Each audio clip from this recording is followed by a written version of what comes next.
Trump's strained visit with NATO, meeting with Putin. Washington, AP, with the established global order on shaky footing, President Donald Trump's week-long trip to Europe will test already strained bonds with some of the United States' closest allies, then put him face-to-face with the leader of the country whose electoral interference was meant to help put him in office. Trump departs Tuesday on a four-nation tour amid simmering disputes over trade and military spending with fellow Western democracies and speculation about whether he will rebuke or embrace Russian President Vladimir Putin. He meets the Russian leader in Helsinki as the finale of a trip with earlier stops in Belgium, England and Scotland. Ad choice advertising and red invented by Teed's advertisement. Trump has shown little regard for America's traditional bonds with the old world, publicly upbraiding world leaders at NATO's new headquarters a year ago for not spending enough on defense and delivering searing indictments of Western trading partners last month at an international summit in Canada. On this trip, after meeting with NATO leaders in Brussels, he'll travel to the United Kingdom, where widespread protests are expected, before he heads to one of his Scottish golf resorts for the weekend. In the run-up to his trip, the president did little to ease European concerns by delivering fresh broadsides against NATO, an intergovernmental military alliance of 29 North American and European countries aimed at countering possible Russian aggression. The United States is spending far more on NATO than any other country.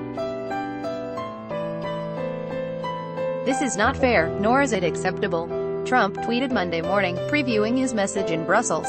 During a rally last week in Montana, Trump vowed that he would tell NATO, "You've got to start paying your bills." The president also bemoaned that Americans were the schmucks that are paying for the whole thing. He then laced into German Chancellor Angela Merkel, who will be in attendance in Brussels, complaining about how much the United States put toward Germany's defense, and I said, "You know, Angela, I can't guarantee it, but we're protecting you, and it means a lot more to you." I don't know how much protection we get from protecting you.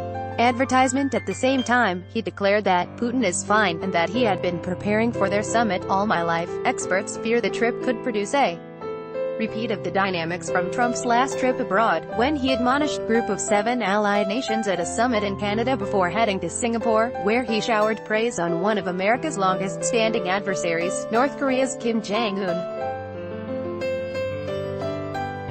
What people are worried about this trip is he'll have equally difficult interactions with his NATO counterparts, including Merkel and Canadian Prime Minister Justin Trudeau, said James Goldgeier, a visiting senior fellow at the Council on Foreign Relations and professor at American University, who is an expert in NATO and security alliances. The main concern is he will spend much of the time rating them on not spending enough on defense before having a love fest with Putin, like he did with Chairman Kim, Goldgeier said. He added that if Trump is warmer toward Putin and the leaders of the military alliance that was founded to protect Europe from Soviet threats, it would go a long way to undermining NATO, undermining the transatlantic relationship, undermining our relationship with our allies. Trump is expected to continue to press NATO nations to fulfill their commitments to spend 2% of their gross domestic product on defense by 2024. Trump has argued that countries not paying their fair share are freeloading off the U.S. and has threatened to stop protecting those he feels pay too little. Advertisement. NATO estimates that 15 members, or just over half, will meet the benchmark by 2024 based on current trends. Trump sent letters to the leaders of several NATO countries ahead of his visit, warning that it would become increasingly difficult to justify to American citizens why some countries fail to meet our shared collective security commitments. The ties between the U.S. and many of its longest-standing allies have frayed since Trump took office and put his "America First" agenda into practice. He has pulled the U.S. out of the Paris Climate Agreement as well as the Iran nuclear deal, slapped tariffs on steel and aluminum imports, and threatened additional tariffs on products like automobiles. Although administration officials point to the long-standing alliance between the United States and the United Kingdom, Trump's itinerary will largely keep him out of central London, where significant protests are expected. Instead, a series of events, a black-tie dinner with business leaders, a meeting with Prime Minister Theresa May and an audience with Queen Elizabeth II, will happen outside the bustling city, where Mayor Sadiq Khan has been in a verbal battle with Trump. Woody Johnson, Trump's ambassador to the UK, said the president is aware of the planned protests but insisted that Trump appreciates free speech in both countries. The meeting comes as May is being shaken by a crisis over Britain's exit from the European Union that threatens to tear apart her government.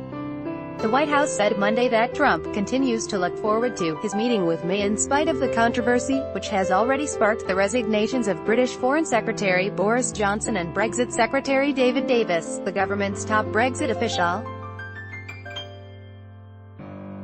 The G7 world leaders meeting in Canada last month ended in tumult when Trump suddenly retracted his endorsement of the group's final joint statement after his departure and railed against Trudeau by mid-flight tweet en route to Singapore for his summit with Kim, a meeting that critics said legitimized Kim on the world stage without securing a clear pathway to the denuclearization.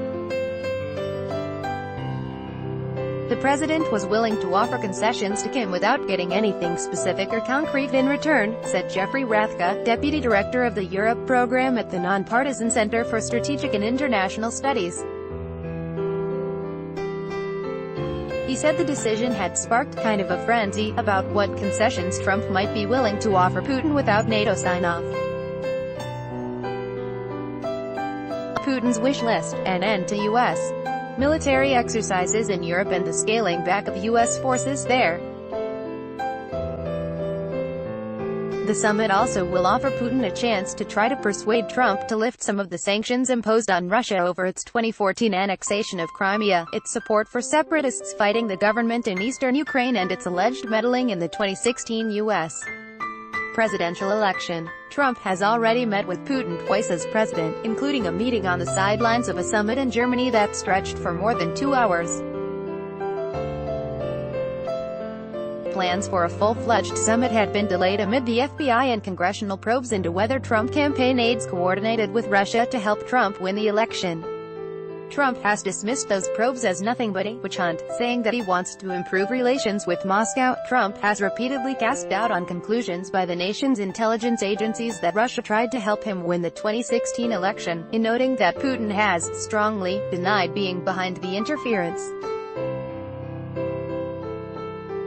U.S. officials said the two sides this time would be discussing Russian election meddling, Russia's incursions in the Ukraine and involvement in Syria, ____. Follow Colvin and Lemire on Twitter at https://twitter.com/colvinge and https://twitter.com/John Lemire. By Taboola. Sponsored links, promoted links. You may like the Straits Timesman whose body odor diverted plane has deed. Straits Times. Under the new paper, Taiwanese actress Celia Chong, I did not sleep with Najib Sunday. New paper Undikan Farais 25 practical event tech tools, and no VR conferees and Vikings, free online game. Play this for 1 minute and see why everyone is addicted. Vikings, free online game. And Stanford American International School. 6 tips on moving to your new home in Singapore. Stanford American International School. And Robert Half looking for a job?